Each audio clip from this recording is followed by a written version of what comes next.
गाना शॉट में आप सबका स्वागत है. Today we're going to talk of India's multi-front external and internal asymmetric challenges. And to talk about this very important topic and very current topic, with me I have General Vinod Khandare. And at the outset, I'd like to thank General Khandare for having consented to talk to all of us at early in the morning. Vinod, welcome and thank you once again. Thank you, sir, and a very big Jai Hind to all your viewers. Sir. Yeah. Thanks a lot. And we're going to talk about, I must tell everyone, this, which we just discussed. Uh, we must talk about a lot of external and internal asymmetric threats and all.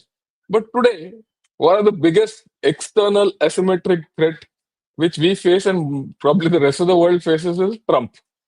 Or, we were just talking in Hindi, I have to explain this, कि जिसने भी इसको बनाया बड़ा फुर्सत से बनाया है.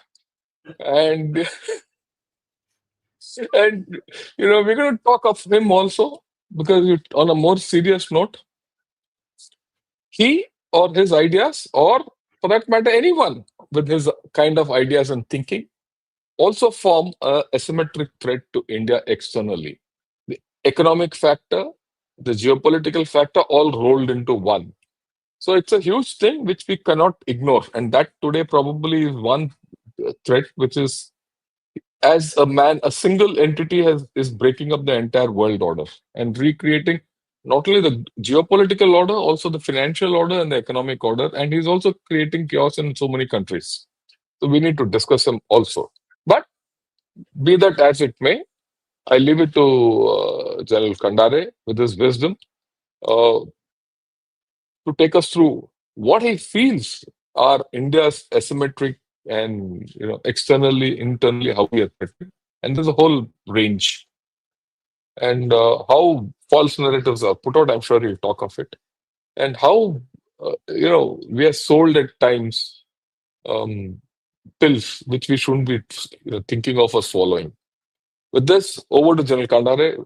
Vinod, all yours. Thank you, sir. Firstly, I want to explain to the viewers in English and Hindi what do we actually mean by asymmetric threats. And सबसे पहले हमने ये टर्म देखा सर जो चाइना के वोकेबलरी से था and उस समय एक टर्म यूज हुआ असैसिन्स मेस. असैसिन मेस मतलब ऐसे तरीके अपनाए जाएं जो which will prevent a war but at the same time silently degrade an adversary. Now going to the next step, adversary. People will feel that adversary in India's context is only Pakistan, China. That's not so. Anybody who is unhappy with India's rise and feels that the dependence on that particular country or bloc is reducing should be viewed as an adversary.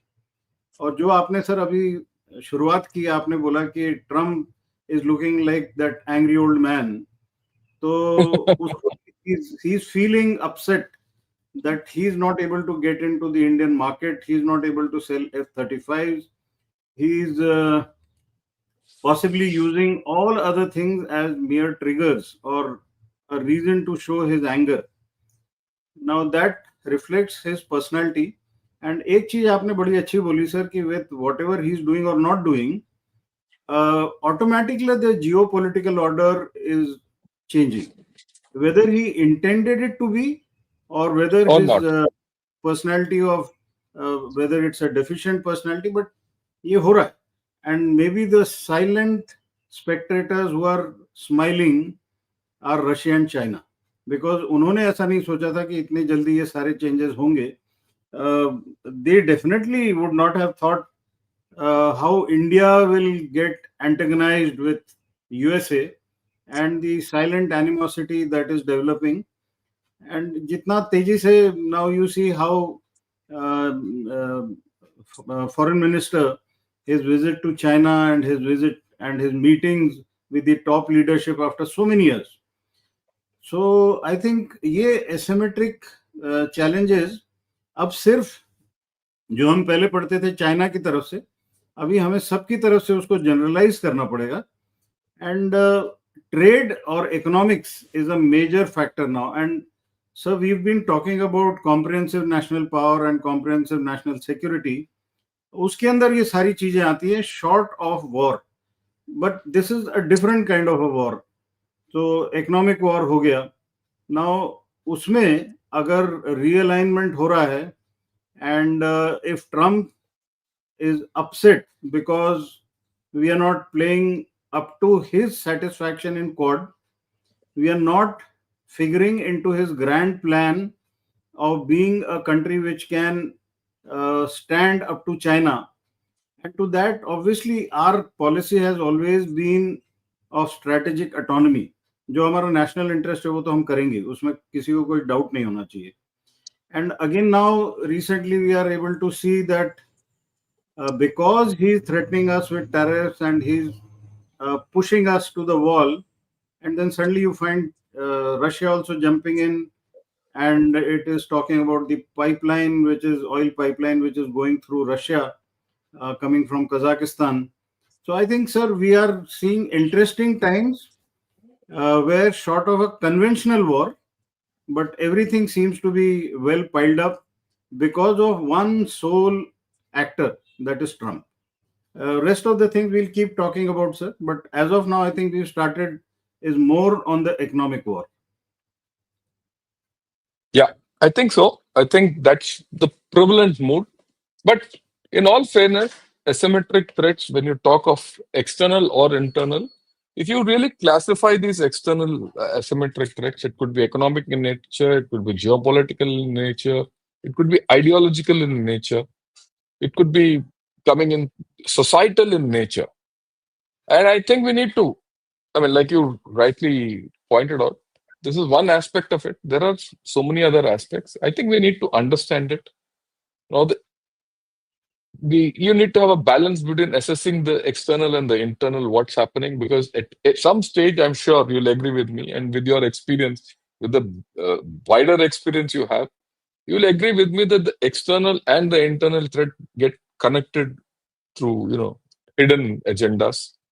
So all this, I think we need to understand more.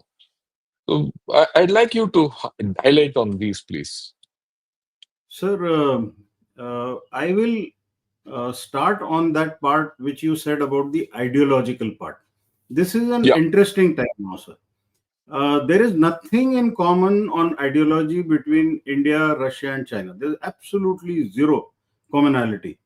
What we have been proudly saying between US and India has been the largest democracies, the oldest democracies, etc., etc. But in geopolitics, pragmatism is what prevails, and I think pragmatism here is more in terms of economics. When you have a person for whom everything is a deal, so sitting across the table is not a diplomatic dialogue, but an economic deal. So there suddenly where the priorities are different. So I think there, while ideology post World War II was relevant, but today I think the common ideology which is deciding factor is economic ideology. I think there for the current this would be relevant. Now other things, sir. What are the external threats? Uh, and now I don't want to restrict myself only to USA here, uh, yeah, but everyone. like very silently, there are a large number of countries which believe in cyber attacks, and cyber is something which is non-attributable and totally deniable. So if somebody feels in his innocence that all cyber attacks to India come from Pakistan or China, you are mistaken. There are cyber attacks which come from all over the world, third country. And what is the purpose of that? Some country which is possibly selling you technology or selling you inventory, and before a trade dialogue, before an economic dialogue, before a commercial dialogue, would want to know exactly where are you pitched. So there would be these cyber probes which will happen. So we need not be very innocent here that cyber is only meant from the two countries with whom we have had wars. It will be with countries who know that we are looking for technology, It will be from countries who know that we have to deal with them economically. So I think that one part will continue. It has happened even now.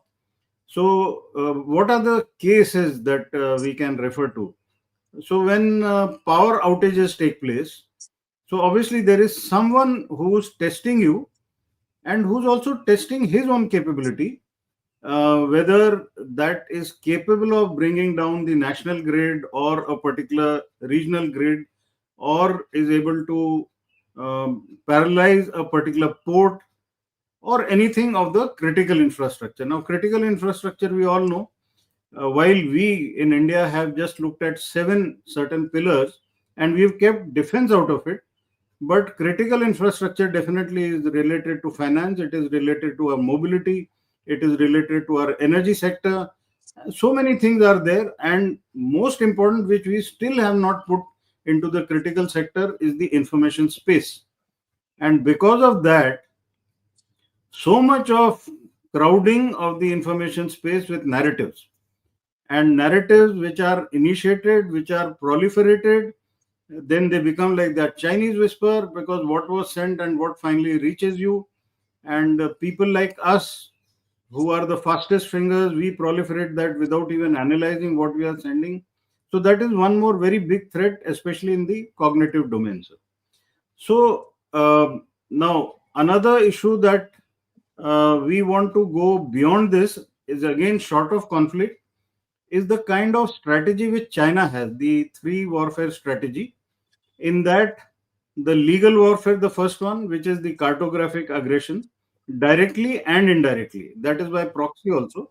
So after China started playing that game, then they pushed Nepal into it, then they pushed Imran Khan into it, and that continuously by showing wrong maps or renaming places in the South China Sea, not directly impacting us, but it's possibly a trailer of artificial islands, and the kind of a possibility where the Kra Canal can come up and then posing a threat towards the Andaman and Nicobar Islands. So that is another threat in being that we should be looking at. What else can happen? So we can look at the diplomatic threat, in the sense, why is it suddenly that a lot of countries are getting worried about India? Is it our popularity or our leadership in the global south? So that is yet one more way of trying to show resentment and getting to those members of global south by getting them into the debt trap policy, getting them into some alignment, say, try to rework the South Asian nations to have an alternative to SARC, try to work on that international Buddhist initiative where sidelining India.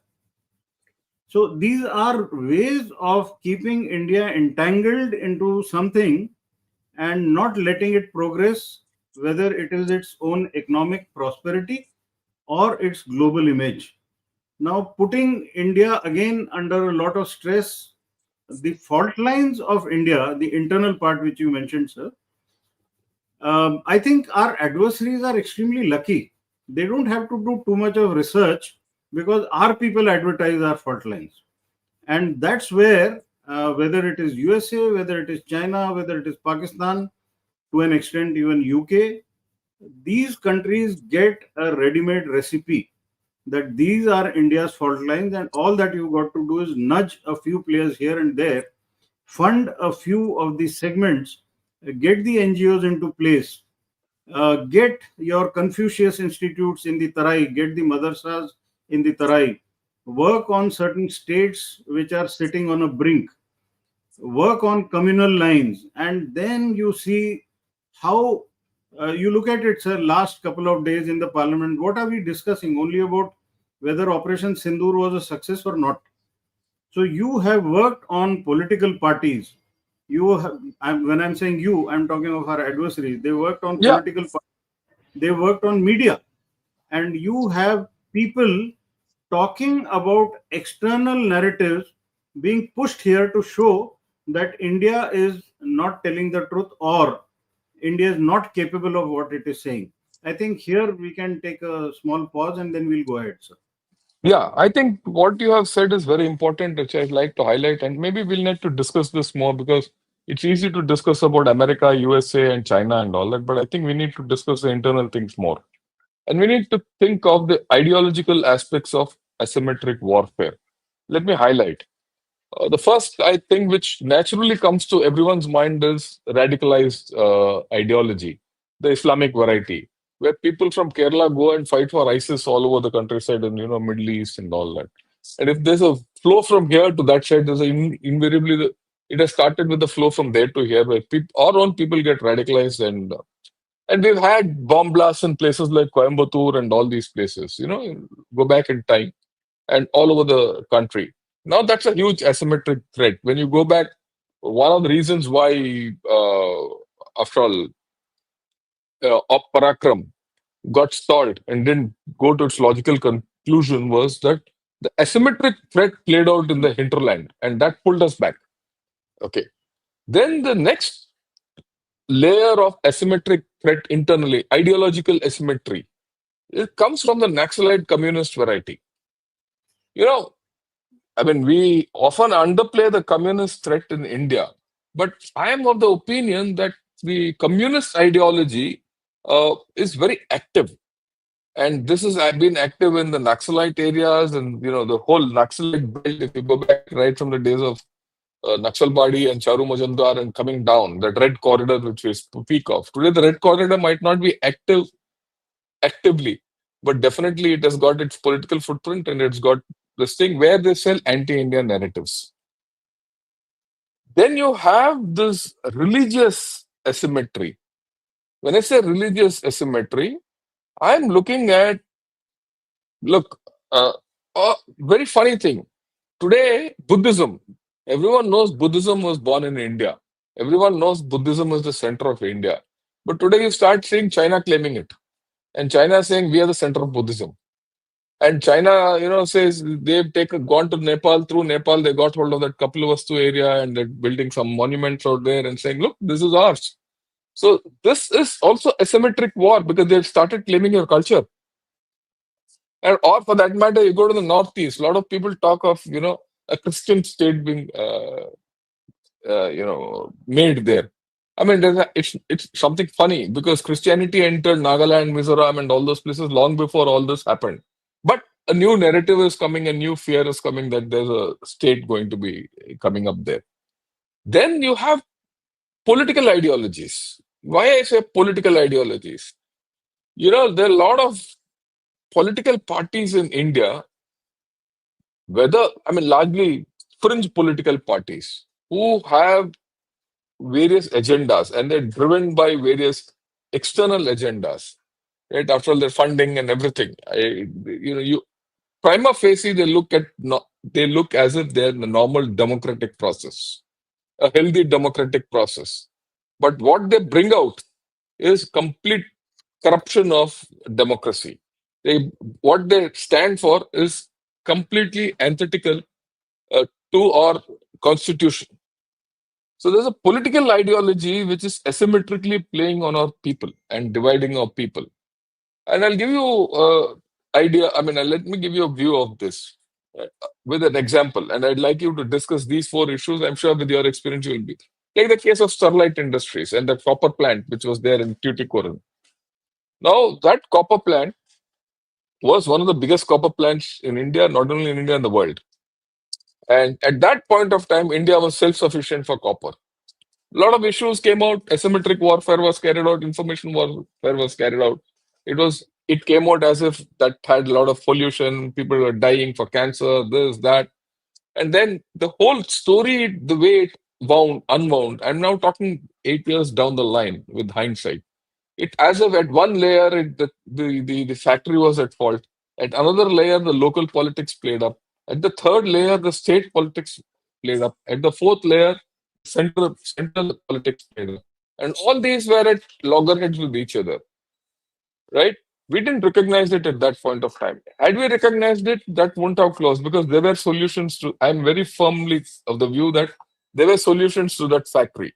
but it closed. Now, who was the beneficiary of that factory?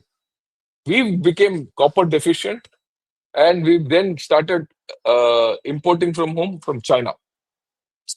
So this asymmetry, which asymmetric warfare, put us, you know, from being a net exporter of copper to a net importer of copper, and that has not changed till date. And I'm sure these stories are being played out in many other fields also.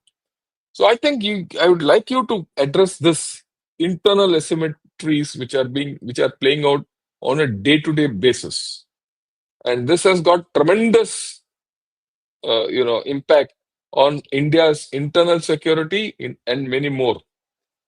Yeah, please. The internal part is actually becoming much more important than the external, because externally, if there is something that is happening in the kinetic domain, the armed forces are very capable of handling it. Yes, there will be certain things which, again, on the internal part, like you mentioned about the copper part. So here I link it to two things. So firstly is the denial of technology and denial of material. So if internally we are going to create problems for our industry, then obviously our Atmanirbharta, that takes a back seat, because then perforce we will have to start looking at alternatives or options abroad. Now, one factor which is extremely important here is the internal law, the internal governance, and poor law and order enforcement. Now, if there are syndicates which are busy extracting critical material which is available, whether it is thorium or whether it is sand mining, and there is so much of material which is hidden in that, and or even iron ore, it is sent exactly the way it is. So, what the point here is, sir, in the last about 7 decades plus, we are looking at suboptimal governance, and possibly a word, if it can be worse than that, is for the law and order enforcement.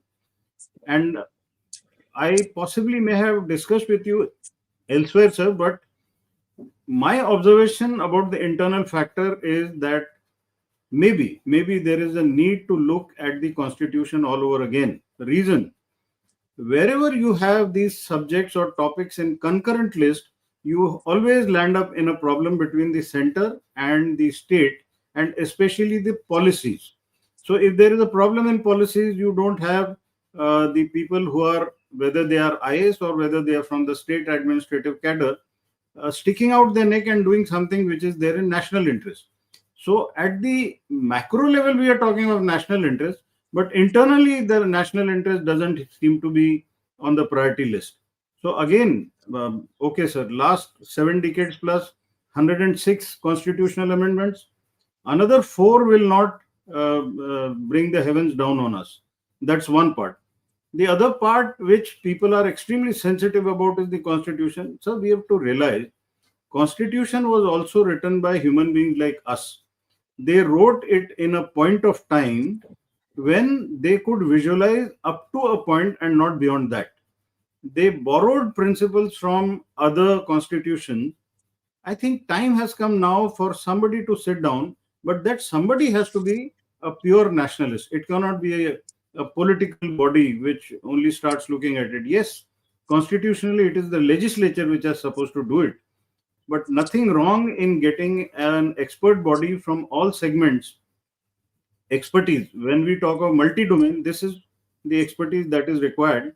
And if you look at the internal threat, so if you get good governance, now just getting the good people there and not giving them the support of the system will not lead to anything. That is one part. Law enforcement, because the IPS officers are under constant pressure of the local political order, whichever state it is. So obviously, then the loss of faith in the system, and you're competing against those autocracies where such problems may exist, but not to that level. That obviously, with one order, Putin and Xi Jinping can get things done. And here we have to debate for sessions together, and maybe nothing happens even there. The one other point which you mentioned about the ideology, the communist and the leftist, this is a serious problem. And again, the topic of education comes here. again, which is divided between the center and the state. If the teachers are influenced by a particular ideology, the students will definitely be. And you've seen that in schools, you've seen that in colleges, you've seen specific universities proliferating this ideology and not contributing anything to the nation except possibly agitation. So I think this requires a very serious look. One part which I want to specifically mention, which nobody wants to talk, or they may whisper but not talk about, is the corruption, the rampant corruption, top to bottom. And when I say top to bottom, you look at levels where now people have started saying, अरे यार वो बड़ा corrupt आदमी है, पैसे भी ले लेता है और काम नहीं करता है. Now, is that the best way to look at it? Firstly, there should be no exchange of money, but now we've reached a cynical level to say, अरे वो पैसे लेके भी काम नहीं करता है. This is absurd. And I think a large number of people from our fraternity do become cynical. Yesterday, sir, I was at the Junior Leaders Academy in Bareilly. I think out of the 10 questions which the JCOs and NCOs asked me, bulk of them were कि साहब ये हम तो सब अपना काम ठीक करते हैं, लेकिन बाहर के जो देश में, हमारे देश में जो लोग हैं, जो हमको सवाल पूछते हैं, और उनकी खुद की क्या काबिलियत है कि वो हमको ये सवाल पूछते हैं, और इसके बारे में कोई कानून क्यों नहीं बनता. A JCO from 8 Sikh, he asked me yesterday, sir, he has fought in the Kargil war, and 8 Sikh did a wonderful job Yeah. there. So obviously his heart is bleeding when he says कि साहब मैं जब घर जाता हूं तो मैं कोई काम अपना सीधी तरीके से नहीं करा पाता हूं. Now you may have had 26 of this month, last month, where we had Kargil Divas, and you see what happened on Srinagar airport, sir. So I think what we have to get rid of is these dual standards and hypocrisy, and not accepting that corruption is there, or not accepting that people have dual standards, is also going to harm us. One more point I want to bring out here is, sir, about the political stability. And I have been talking to people in our fraternity on this, that while people in uniform or people in the government should not play politics, but should be politically aware, and politically aware of their duties of being, of exercising the right to franchise. If you're not able to, or you're not serious about casting your vote, somebody else will cast your vote. That is again a level of that corruption. So unless we get good candidates in the parliament, unless we get good members in the political fraternity, even if they are not ministers, I think this internal threat and these possible people who are vulnerable to getting money from outside, vulnerable to getting narratives from outside, and then concocting a deadly mixture here, and then the internal cohesion goes for a 6. Uh, Sir, one about the Buddhist part. Now, here, obviously, what you said is absolutely right, starting from Bodh Gaya, looking at Nalanda. I went to Nalanda also recently, and I realized that if China is taking away this narrative, then obviously something is going wrong here. So, we had the chief of Myanmar army visiting us, and I happened to be the DGDI around that time, and I had met him a couple of times, and my counterpart of intelligence on the other side. One thing which they told me, and I passed it on to the Apex leadership here, the way he explained to me, he said, in our lifetime, our dream is to visit Bodh Gaya once. Exactly the way a Muslim would want to do Hajj. He said all Buddhists would want to come to Bodh Gaya. That's the card which is available with us. And obviously, sir, Hindus, Buddhists, Jains, Sikhs, Christians, they all pull along extremely well. So getting as many people to Bodh Gaya would be of interest. Showing them Nalanda would be of interest. An excellent Nalanda University has come up now, and I visited that, and I see there's some work happening. The problem in India generally is not the direction that we should be moving. It is generally the momentum and the obstacles created by people while we are on that particular journey. So again, sir, the issue, one part which you mentioned about the internal opposition to progress. by NGOs or by PILs being put on environmental grounds or health grounds, that is a fact. Other than that, there is a real threat to our health also. But that is not essentially the way the copper mine or the copper industry was being opposed. That is more from the brands which are coming of packaged foods and the kind of food culture that is coming from abroad. And that is where our younger generation is at a serious threat. You may have numbers, you may have age on your side, but like on the economic side, we say that we have to become a powerful economy before we get old. I also want to say we have to remain healthy, at least to enjoy those fruits when we become rich. And if you are not going to have a healthy population, the internal problems will be, and this kind of a nexus between the insurance and the hospitals and the pharma industry, it's another serious threat. And this is something which, in that non kinetic domain, is never spoken of, sir. Yeah, I want to highlight this. I think you may touched a very important point. You know, that health. Health is a threat. It's an asymmetric threat through packaged foods outside saying AWO. And if you look at it, I'll get back. We did speak of Trump trade deal and all that. That trade deal is also a asymmetric threat to you through the issue of health. When you get packaged foods, unsaturated fats and monosaturated fats and all that thing, and you are forced to buy it and take it and all, market it with MNCs and all that. It's enough in its own way. It's asymmetric because it is not one. You eat that food, you become unhealthy. If you become unhealthy, you have to go to a doctor. If you go to a doctor, you need insurance. And you need insurance. Then you go to a doctor again. You need tests. You need tests. You need medicines. This whole chain is getting upvalued, and everyone has interests in this. And this is all asymmetric interests, right? And in this, you know, very strangely, I think even this MNCs pose an asymmetric threat to your sovereignty. It's a larger issue. It's not security threat. It's a threat to our sovereignty. I think, and it's connected with this is the issue of your data sovereignty, and which you have actually written. You written a book on it, Yes. right? And you've been passionate about it. So I think all these are connected, which these things are not recognized normally. We only think of Pakistan and China and he'll coming with 4 tanks and all that. But actually, what is eating us inside is something which we don't recognize. I'd like your views on this and highlight this to everyone. So the you just reminded me that about the data sovereignty. And yesterday, I was having a dialogue with an officer, excellent officer, who worked with me in the MOD, Lieutenant Colonel Anupam Tiwari. And yesterday, he sent me a fantastic piece which suddenly triggered my mind again. He said, "Sir, look at all our hospital investigation records which are being taken, whether it is my blood report, whether it's my urine or whatever, or my MRI, and a small little amount which is given to somebody who is a non existent figure in a hospital or a lab. He just uploads it to somebody abroad." And he told me, and his words were, "Sir, look what is happening," and we talk about data sovereignty.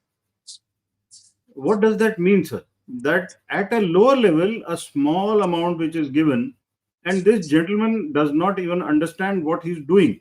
He's giving away your entire medical health data to that multinational who's there. Now, who are going to work on, okay, these people, bulk of them are sitting on the verge of diabetes. What can be done to trigger that so that we can keep selling them whatever amount? Now, this is something where we need to stop, look at ourselves carefully and say, is a curative approach better or a wellness approach is better? I think our ancestors, forefathers, had only one focus, that I must lead a healthy life. And you look at the number of doctors or hakims or vaidyas who were there, they were not as many, but now we need as many. I was going to one of the cities in Vidarbha, sir. I'm from that area, Akola, Amravati. And my wife just remarked, she said, "Look, in every lane, we are finding at least two pharmacy shops and five doctors.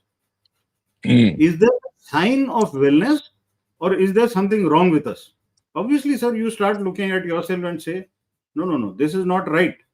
You're firstly making a person sick, and thereafter you are selling him and making him enslaved to the medicine. And this is current. Now, for future, that data is required. That because he's undergone a treatment and he's undertaken some medicine, and thereafter, what are his parameters? What do they show? And what can be done so that he's never let off that?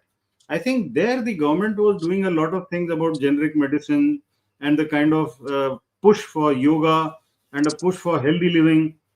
I think this part should be a mission, sir. It cannot be left as a one of the ministries which is there. No, that's exactly where I said, sir. If there is a requirement of a lot of push, and you can't leave it only to the states to do it, how do you do it? Unless we have every state looking in the same direction, which unfortunately in our 28 states and 8 union territories it doesn't happen. And maybe another thing which is a lot of conscience seeking by people in this particular profession. I think that is something which is most importantly required. This is as far as the health is concerned. The other part, I come back to the issue of law, sir. What actually happened to Union Carbide? What happened to the people who were guilty for what they did to so many innocent people in Bhopal? We again come back to the fact, sir, that because there is a weakness in law, because there are judicial reforms required, there are police reforms required, and these are serious issues because of which the internal cohesion, the internal law and order, internal discipline is severely challenged. Now, I often get to hear from my police friends, look, the proportion of police is less as compared to other countries. I always talk to them. I'm not an expert as they are, but I always recommend to them. Now you have so many cameras, you have drones, you have so many things, and the population density has increased. The beat policeman is in a different mode now. The number of policemen in the police station are less, but you have the capability of using these drones, and nobody looks at that except when there is a riot or when there is a profession. Normal surveillance is also important. So I think, sir, we need to really look at many things much more than what happens from external factors. Yeah, I think so. Because the kind of asymmetric threats which are operating against India internally are actually mind-boggling. So what we have seen over the past 40 minutes, right? It's not a matter of ideological threat. It's not a matter of Islamic radicalization, ethnic or religious or nationalism and communism and things like that. They are politically oriented and all that. But there are other threats. There are threats to our data, what you I and generate. There are threats to our, your health, through your commercial things. And many people don't realize that the or MNCs, I won't say IR MNCs, MNCs which are operating everywhere, are as bad as any terrorist group operating anywhere because they're driven by profits. And for profit, for a simple thing, General Khandare spoke about diabetes. If you see the history of how diabetic medication and story goes, the parameters on which you give medicines for diabetes has changed. Hmm.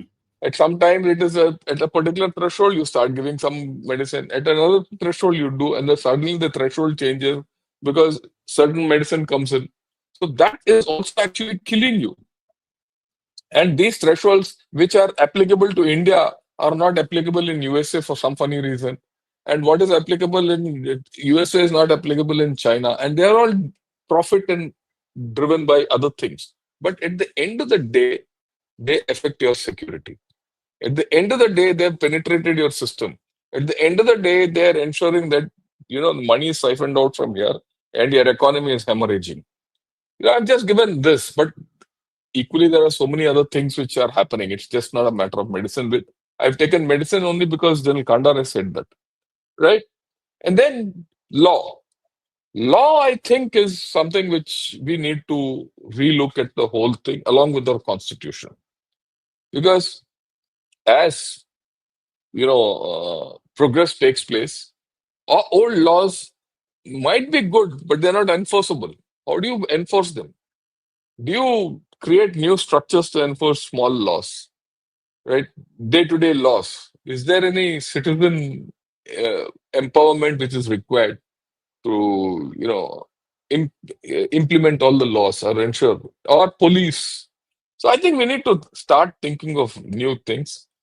And in this, I'd like you to spend a little time, when you spoke of law, criminality, political, because all this, the intersection of criminality, politicization, everything comes at law. Whether it is cyber security or economic security or, cyber crimes, because all these are crimes. I'd like you to talk of that Colonel Purohit, who was implicated, and, he's recently been exonerated completely, and how, what things had gone. How, that whole story, if you analyze, it represents a measure of asymmetric warfare. Right? And, and just for information for, everyone, one of the things we said, look, should we discuss that case threadbare?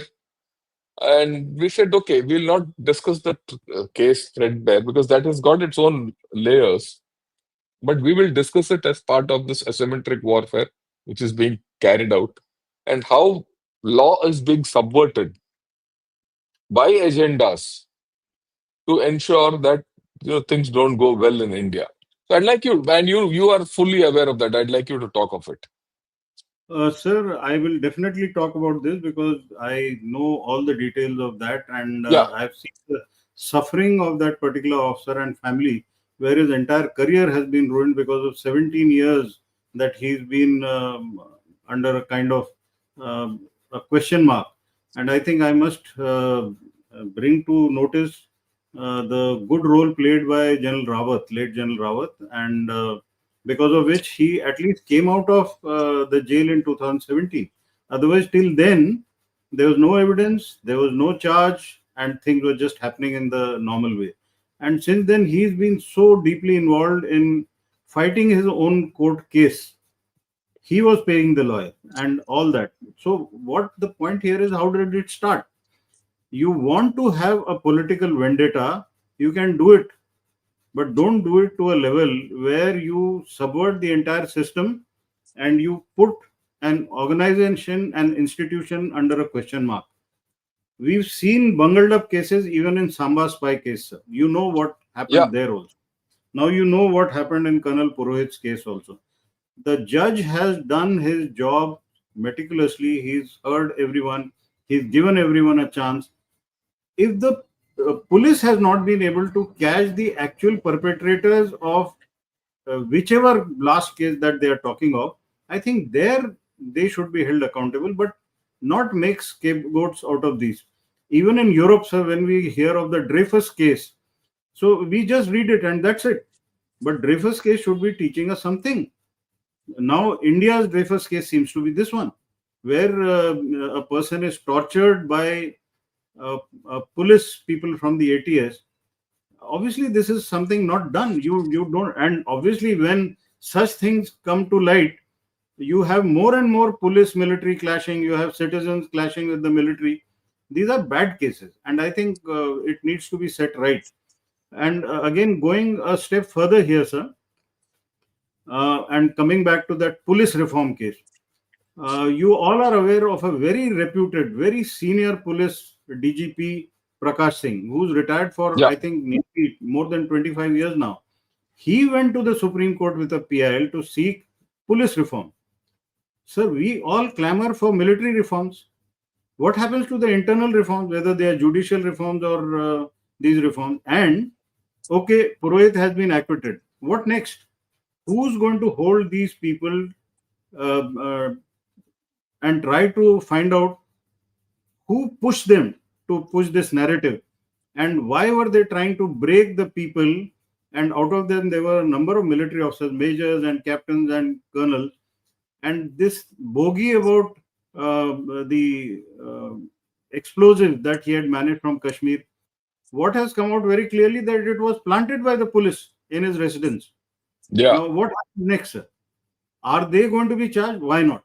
Why should they not be charged for playing havoc with an institution and playing havoc with an individual and his family?